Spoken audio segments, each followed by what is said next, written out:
বানাবো নিরামিষ থোড়ের রেসিপি। থোড় বলতে অনেকেই জানেন, অনেকে জানেন না। এটা হচ্ছে কলা গাছের ভেতরের অংশটা। তো চলুন দেখতে থাকুন, সম্পূর্ণ নিরামিষভাবে বানাবো।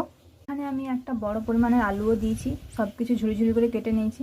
চ্যানেলটিকে সাবস্ক্রাইব করে আমার পাশে থাকুন। গরম হয়ে গেছে, এবার আমি এখানে দিয়ে দেবো রাঁধুনি।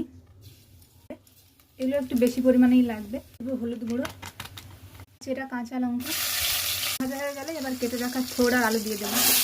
এটাকে একদম হাই ফ্লেমে ভালো করে ভেজে নেব। সব কিছু দিয়ে ভালো করে ঢাকা দিয়ে ভেজে নিয়েছি হাই ফ্লেমে। ফ্লেমটাকে মিডিয়াম করে দেবো।